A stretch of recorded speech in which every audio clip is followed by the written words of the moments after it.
यहाँ पर अतिपोषण और अल्पपोषण दोनों पाया जाता है। अल्पपोषण में क्या होता है कि व्यक्ति इतना भोजन उसे मतलब कि मिल ही नहीं रहा है जिससे वो अपना पोषक तत्व पूरा कर सके अपने शरीर की आवश्यकता अनुसार। लेकिन अतिपोषण में लोग इतना ज्यादा पोषक तत्व ग्रहण कर ले रहे हैं, इतना खा रहे हैं, इतना फेंक रहे हैं, इतना ज्यादा है उनके पास कि वह अतिपोषण के शिकार हो जाते हैं। इसलिए भारत जो है वह दोहरा कुपोषण का भार जो है वह उठा रहा है। पोषण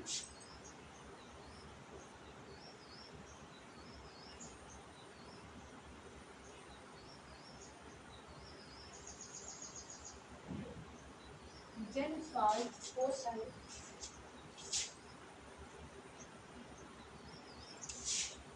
जन स्वास्थ्य पोषण का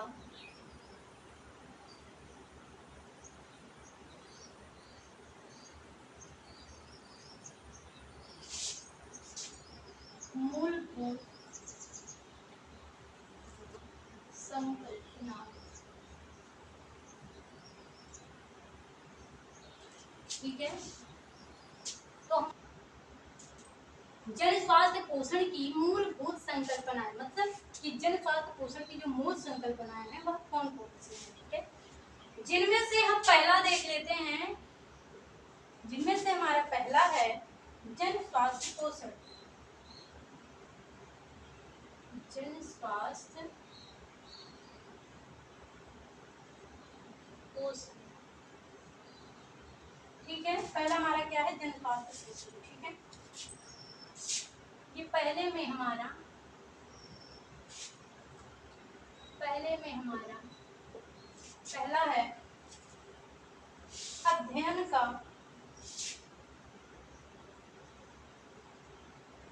तो पहले में हमारा पहला है कि जन स्वास्थ्य पोषण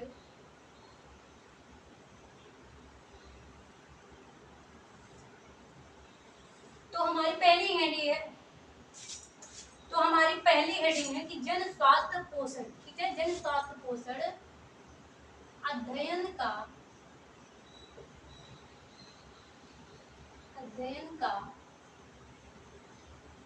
वह क्षेत्र है,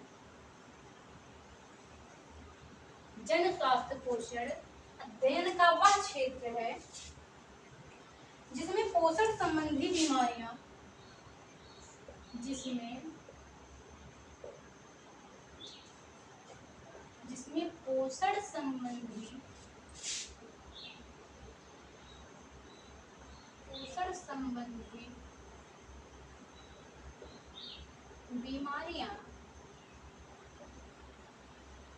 संबंधी बीमारियां तथा समस्याओं के नियंत्रण द्वारा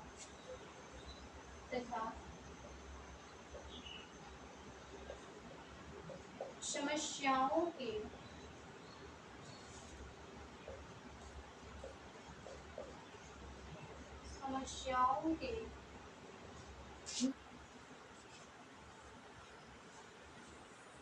तो हमारा पहला पॉइंट है कि अध्ययन का वह क्षेत्र है, मतलब कि जन स्वास्थ्य पोषण अध्ययन का वह क्षेत्र है जिसमें पोषण संबंधी बीमारियां तथा समस्याओं के नियंत्रण द्वारा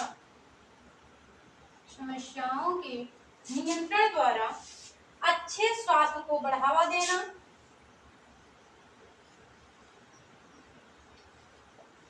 अच्छे स्वास्थ्य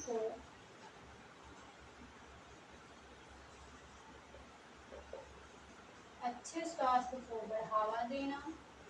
ओके, अच्छे स्वास्थ्य को बढ़ावा देना और अच्छे कार्य करना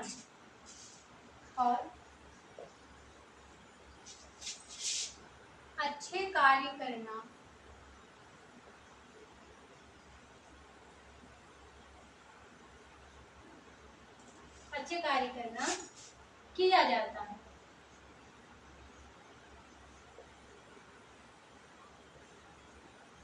ओके, तो इस पहले पॉइंट में आपको क्या बताया गया है, हमारी पहली मूलभूत संकल्पना है कि जन स्वास्थ्य पोषण। ठीक है, तो जन स्वास्थ्य पोषण अध्ययन का वह क्षेत्र है कि जिसमें पोषण संबंधी बीमारियां, समस्याएं, जो भी प्रॉब्लम है जन स्वास्थ्य से संबंधित उनके बारे में उनको नियंत्रित किया जाता है। जो भी प्रॉब्लम है उसको देखा जाता है, उसके सोल्यूशन के बारे में सोचा जाता है। तो समस्याओं का जो समाधान होता है उसको किया जाता है। तो इस प्रकार से अच्छे कार्य किए जाते हैं कि जन स्वास्थ्य पोषण के अंतर्गत जो भी दिक्कतें हैं, जो भी समस्याएं हैं, जो भी प्रॉब्लम आती हैं, उसको सॉल्व करके उन समस्याओं का समाधान निकाला जाता है और अच्छे स्वास्थ्य के लिए बढ़ावा दिया जाता है।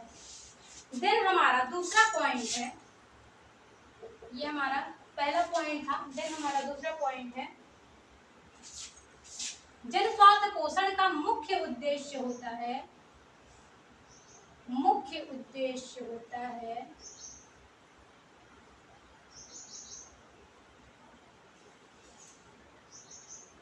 मुख्य उद्देश्य क्या होता है? लोगों को स्वस्थ बनाए रखना, लोगों को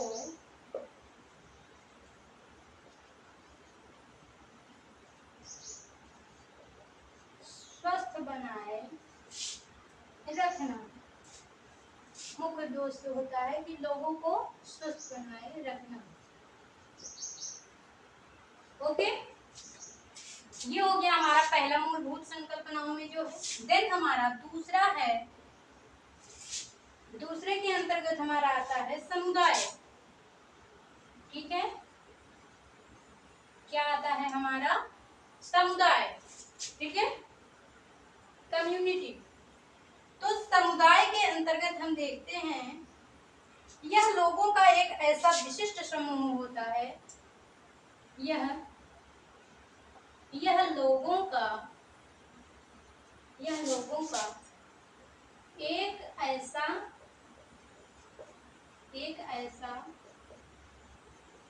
विशिष्ट समूह होता है, विशिष्ट समूह होता है, ऐसा विशिष्ट समूह होता है जिसमें कुछ सामान्य विशेषताएं, जिसमें कुछ सामान्य विशेषताएं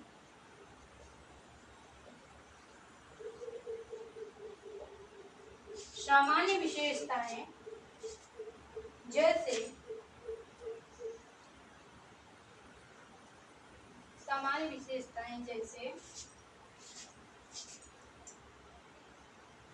निश्चित भौगोलिक क्षेत्र,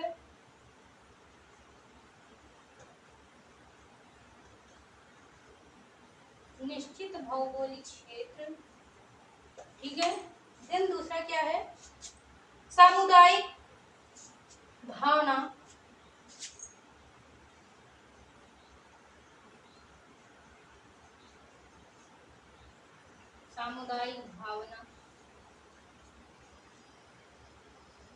सामान्य जीवन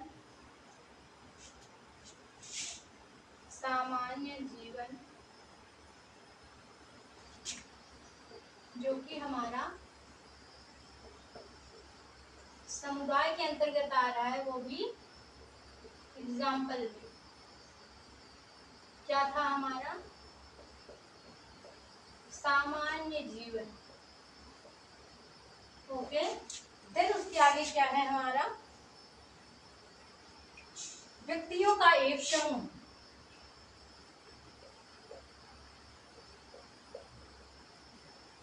व्यक्तियों का एक समूह। ओके, देन इसके आगे हम देख लेते हैं अपनी संस्कृति।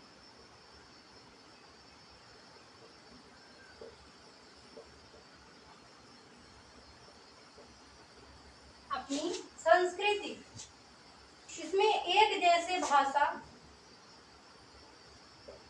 इसमें एक जैसे भाषा,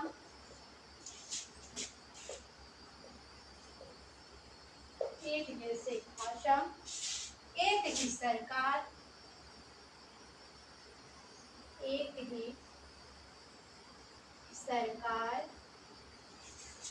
अथवा एक जैसे स्वास्थ्य समस्याओं को भी शामिल किया जाता है। एक जैसे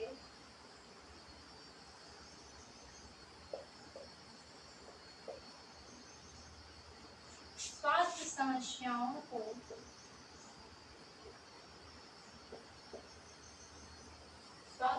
समस्याओं को भी शामिल किया जाता है।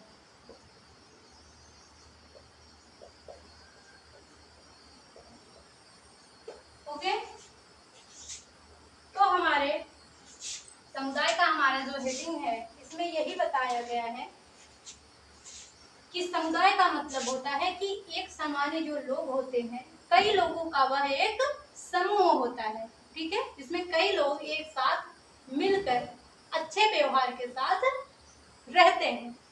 उसका कुछ एग्जाम्पल है, सामान्य जीवन व्यक्तियों का एक समूह, मतलब एक समूह बनाकर रहते हैं जिसे हम एक समुदाय कहते हैं। अपनी संस्कृति, इसमें एक जैसे भाषा, एक ही सरकार, एक जैसे स्वास्थ्य समस्याओं को भी शामिल किया जाता है। मतलब कि इसमें एक जैसी भाषा होती है, एक जैसा सरकार भी होता है, मतलब कि अगर बड़े पैमाने पर देखा जाए एक जैसे स्वास्थ्य समस्याओं को भी इसमें शामिल किया जाता है। किसमें? समुदाय के अंतर्गत। हमारी हेडिंग क्या है? अल्प पोषण के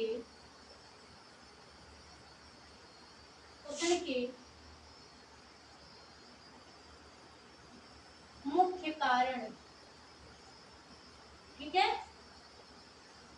अल्प पोषण के मुख्य कारण क्या है उसके बारे में हम देख लेते हैं, जिनमें से हमारा पहला कारण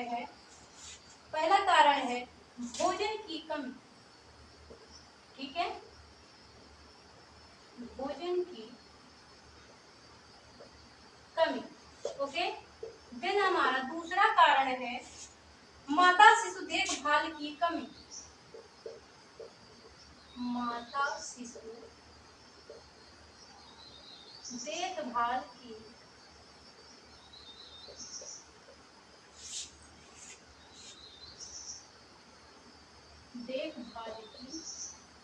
कमी।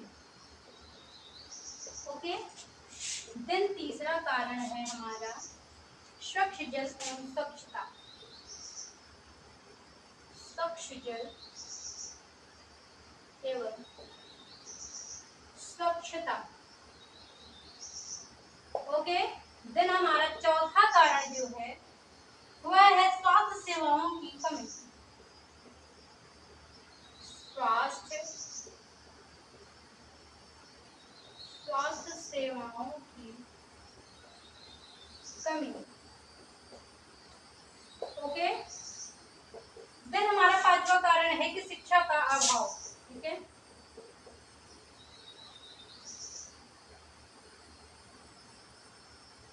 शिक्षा का अभाव।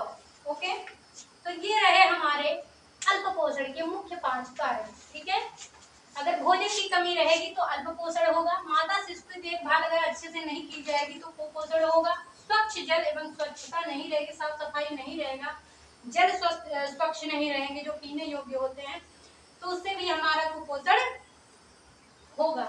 देन हमारा है स्वास्थ्य सेवाओं की कमी, जो कि स्वास्थ्य के बारे में सेवाएं दे रहे हैं, विभिन्न प्रकार की जो संस्थाएं चलाई गई हैं उनकी कमी, और शिक्षा का अभाव। अगर आप शिक्षित नहीं हैं तो विभिन्न प्रकार के ऐसे भोज्य पदार्थ आप ग्रहण करेंगे जिसके बारे में आपको जानकारी है ही नहीं, इसलिए शिक्षित होना बहुत ही ज्यादा जरूरी है। देन अब हम इसके आगे देख लेते हैं, या अल्प पोषण के मुख्य कारण थे। आपको नोट्स बनाना है, सारा कुछ फटाफट नोट कर लेना है, वीडियो रोक करके, अगर आप नहीं लिख पा रहे हैं तो वीडियो रोक करके लिख लिया करिए, ठीक है। देन अब हम इसके आगे देख लेते हैं, हमारा जो नेक्स्ट हेडिंग है, जो कि हम देखने वाले हैं, प्रोटीन ऊर्जा कुपोषण, ठीक है, प्रोटीन ऊर्जा कुपोषण, ठीक है। तो हमारी हेडिंग क्या है? प्रोटीन ऊर्जा कुपोषण, जिसमें हमारा पहला पॉइंट है, इसका मुख्य कारण आवश्यकता से कम भोजन लेना। प्रोटीन ऊर्जा कुपोषण जो होता है उसका अर्थ जो होता है उसमें पहला पॉइंट है, इसका मुख्य कारण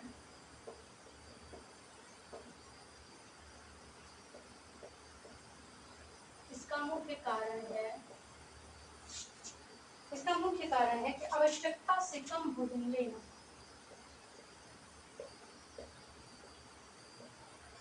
आवश्यकता से भोजन लेना।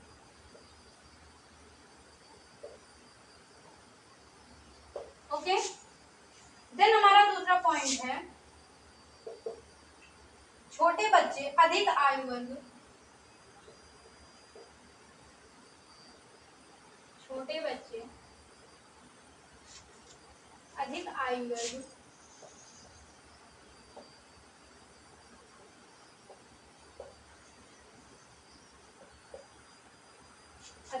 वर्ग तथा क्षय रोग,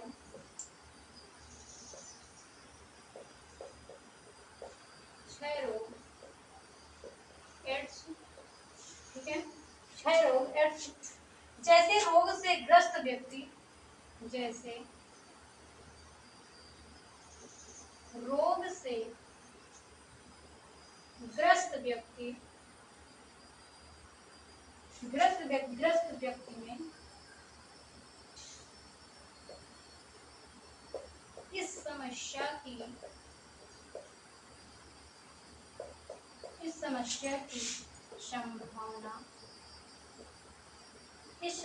की संभावना अधिक होती है।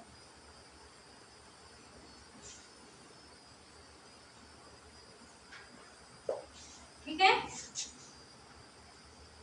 तो यहाँ दूसरे पॉइंट में क्या बताया गया है,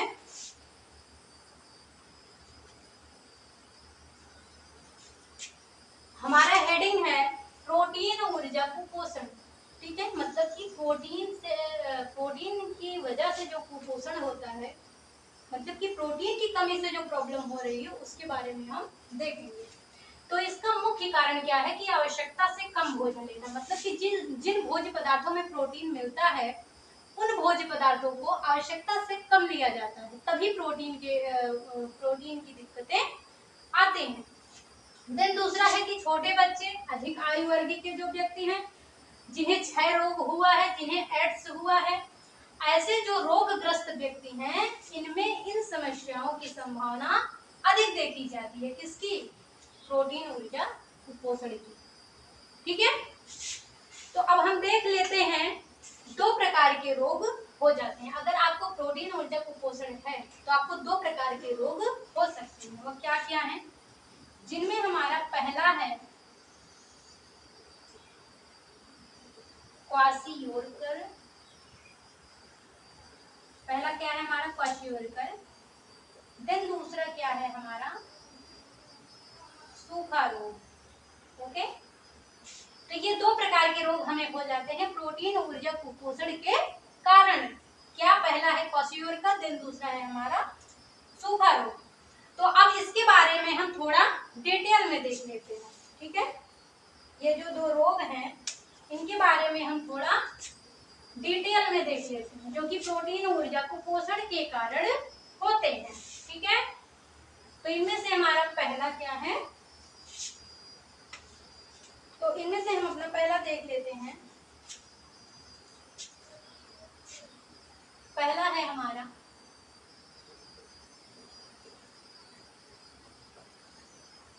सूखा रोग। ठीक है, पहला हमारा क्या है, सूखा रोग। तो सूखा रोग के कारण क्या है? ठीक है, कारण के बारे में हम देख लेते हैं। इनमें हमारा पहला कारण है,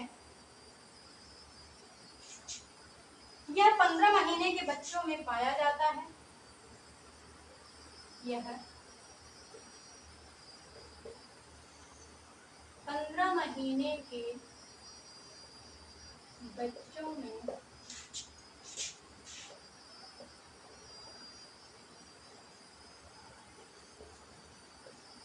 पाया जाता है। ठीक है, देन दूसरा पॉइंट है माँ का दूध समय से पहले छुड़ा देना। माँ का दूध समय से पहले छुड़ा देना। ओके, देन हमारा तीसरा पॉइंट है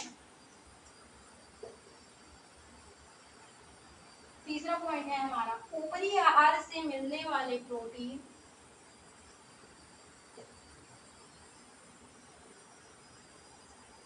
ऊपरी आहार से मिलने वाले प्रोटीन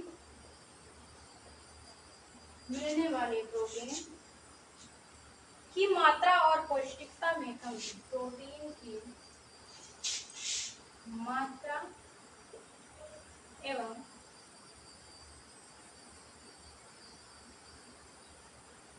पौष्टिकता में कमी। ओके, तो ये हमारे 3 कारण हुए जिसकी वजह से प्रोटीन ऊर्जा कुपोषण हो जाता है। पहला क्या है, या 15 महीने के बच्चों में अधिक पाया जाता है। माँ का दूध समय से पहले छुड़ा देने के कारण भी होता है। ऊपरी आहार से जो हमें प्रोटीन की मात्रा एवं पौष्टिकता मिलती है भोजन के द्वारा जो कि ग्रहण किया जाता है उसमें कमी देखा जाता है, जिसकी वजह से प्रोटीन ऊर्जा कुपोषण होता है। ठीक है, इनके ये कारण हो गए। देन अब हम इसके लक्षण देख लेते हैं कि अगर आपको सूखा रोग हुआ है तो उसके क्या लक्षण हो सकते हैं। ठीक है, तो सूखा रोग के लक्षण के बारे में हम थोड़ा सा देख लेते हैं, इनके लक्षण क्या क्या होते हैं। ठीक है, हमने कारण देख लिया, देन अब हम लक्षण देखेंगे। तो लक्षण में क्या आ रहा है हमारा, पहला आ रहा है कमजोर मांसपेशियां।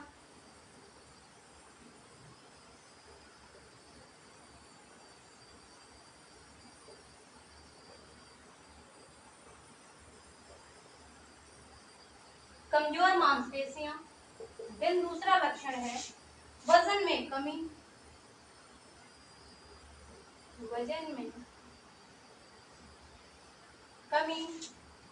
देन तीसरा है हमारा बंदर जैसा चेहरा। इसमें बंदर जैसा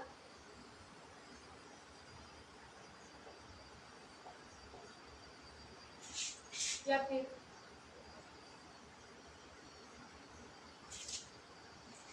बूढ़े आदमी जैसा। बूढ़े आदमी जैसा। ओके, देन चौथा लक्षण है हड्डियों का ढांचा।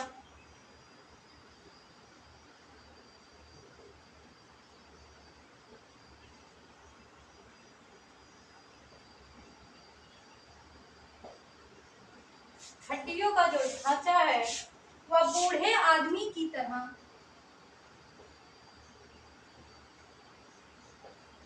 बूढ़े आदमी की तरह बूढ़े आदमी की तरह झुर्रीदार त्वचा से ढका हुआ। झुर्रीदार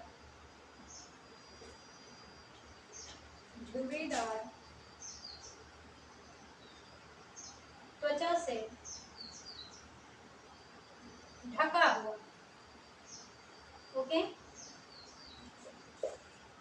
देन हमारा पांचवा लक्षण है जो वो है सपाट पेट।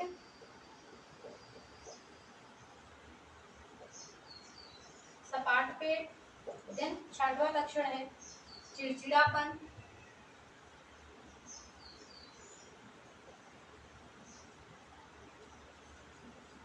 चिड़चिड़ापन। देन सातवां लक्षण है हमारा पेट खराब और शरीर में पानी होना। शरीर में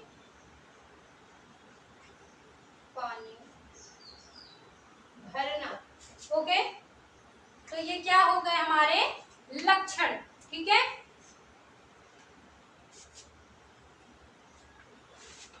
तो प्रोटीन ऊर्जा कुपोषण के लक्षण जो है वह है कमजोर मांसपेशियां हो जाती हैं, वजन में कमी आ जाता है, बंदर जैसा चेहरा दिखने लगता है। जब प्रोटीन ऊर्जा कुपोषण के शिकार जो व्यक्ति होते हैं उनका जो चेहरा होता है ना वो बंदर की तरह दिखता है, बूढ़े व्यक्ति की तरह दिखने लगता है।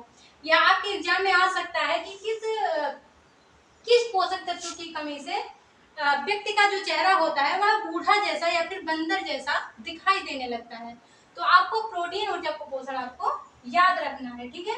देन दूसरा चौथा लक्षण है कि हड्डियों का जो ढांचा होता है वह बूढ़े आदमियों की तरह एकदम मतलब कि बेकार सा हो जाता है, ठीक है। जैसे बूढ़े आदमियों का हड्डियां नहीं हो जाती हैं तीसरी अवस्था में, देन उसी तरह हो जाता है।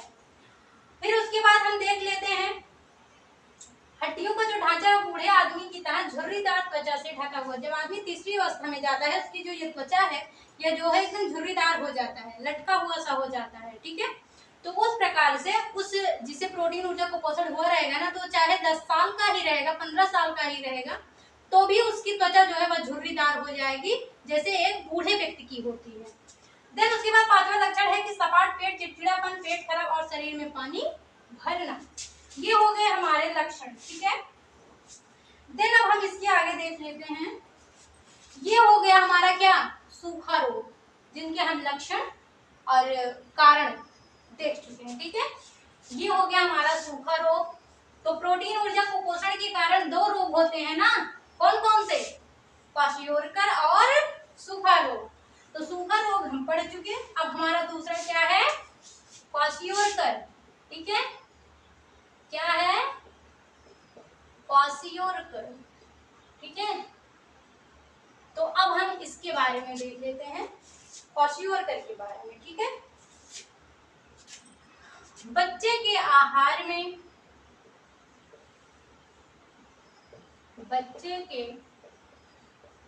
बच्चे के आहार में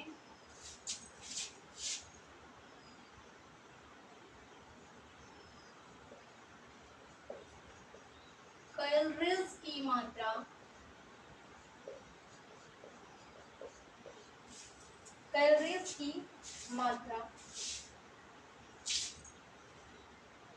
की मात्रा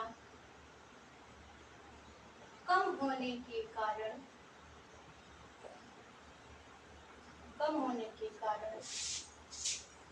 शरीर में उपस्थित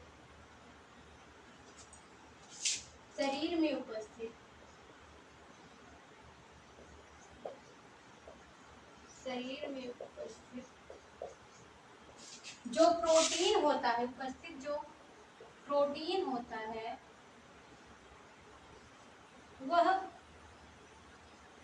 ऊर्जा देने लगता है, ठीक है। क्या करता है, ऊर्जा देने लगता है, ठीक है। और बच्चा धीरे धीरे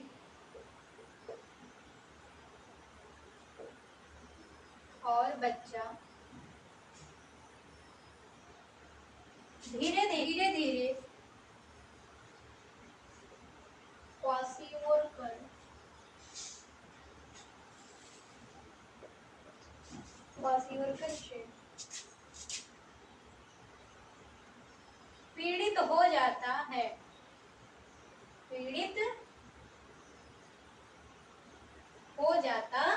है, ओके।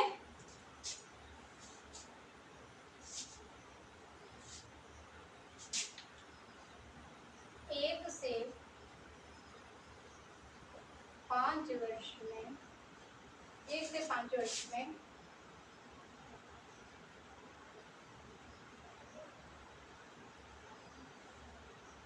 ज्यादा दिखता है, ओके।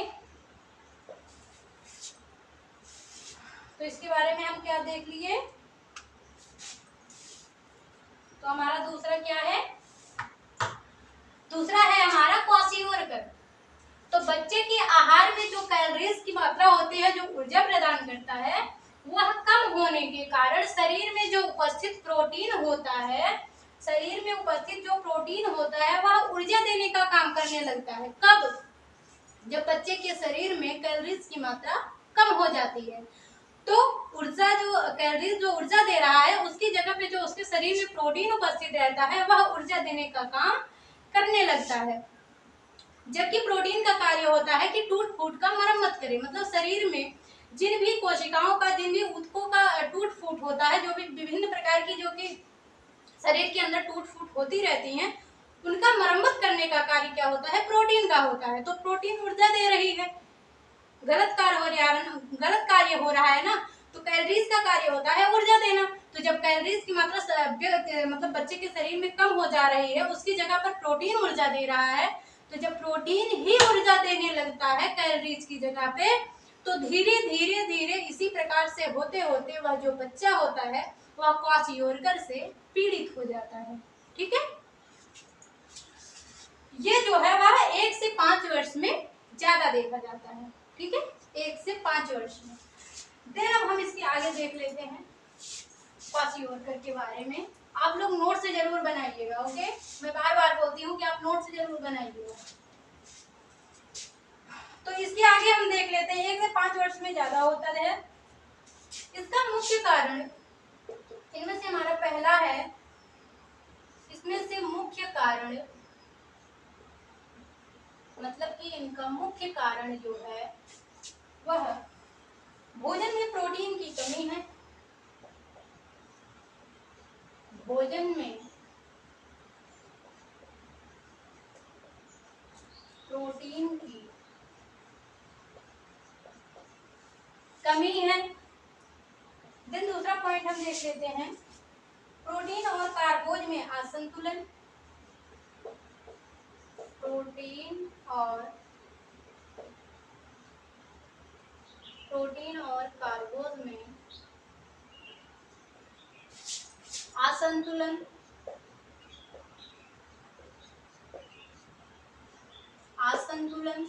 ओके, तो असंतुलन का मतलब अभी मैंने कुछ देर पहले आपको बताया है। ठीक है, तो वही है कि प्रोटीन, क्वाशियोरकर का मुख्य कारण क्या है कि भोजन में प्रोटीन की कमी। अगर आप अपने भोजन में प्रोटीन की मात्रा कम ले रहे हैं तो आप क्वाशियोरकर के शिकार हो सकते हैं। देन दूसरा पॉइंट है कि प्रोटीन और कार्बोज में असंतुलन, मतलब कि प्रोटीन और जो कार्बोज है इनका जो हमारे शरीर में असंतुलन होता है उसकी वजह से भी क्वाशियोरकर से पीड़ित हो सकते हैं बच्चे। ठीक है, इनके लक्षण के बारे में हम देख लेते हैं। ठीक है, इनके लक्षण के बारे में देख लेते हैं, जिनमें से पहला है चेहरा चांद सा दिखता है। चेहरा चांद सा दिखता है, चांद सा, चेहरा चांद सा दिखता है, गोल सा।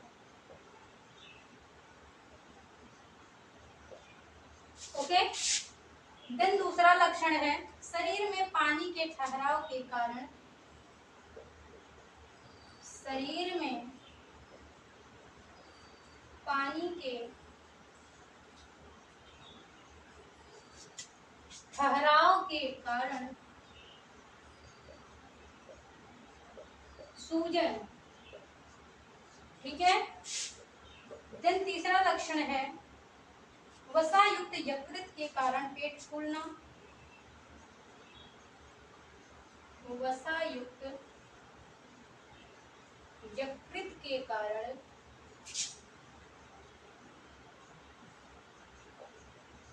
पेट फूलना। ठीक है, चौथा कारण है चिड़चिड़ापन।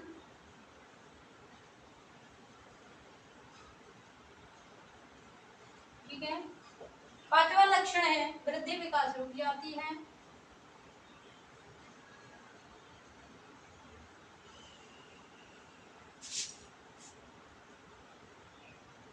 वृद्धि विकास रुक जाती है। देन छठा लक्षण है भूख ना लगना। ठीक है, क्या है? भूख ना लगना। क्वाशियोरकर के जो लक्षण है उनमें से चेहरा चांद सा दिखता है। अभी आपने देखा कि सूखा रोग में चेहरा बंदर की जैसे दिख रहा था। ठीक है, जिसको सूखा रोग हुआ रहता है उसके लक्षण हैं कि उसका चेहरा बंदर जैसा, बूढ़े आदमी जैसा दिखता है। और क्वाशियोरकर में जब क्वाशियोरकर का शिकार जब कोई होता है तो वह बच्चा, उसका चेहरा जो है वह चांद सा गोल सा दिखता है। ठीक है, चांद की तरह गोल सा दिखता है। और शरीर में पानी के ठहराव के कारण सूजन होता है। वसा युक्त यकृत के कारण उनके पेट में पेट जो है वह फूला सा होता है, जबकि अभी आपने देखा कि सूखे रोग में लक्षण में हमने देखा कि पेट जो है वह सपाट होता है, लेकिन क्वाशियोरकर में पेट जो है वह वसा युक्त होने के कारण फूला सा रहता है। ठीक है। देन चिड़चिड़ापन, गद्य विकास रुक जाती है और भूख नहीं लगती है। ठीक है।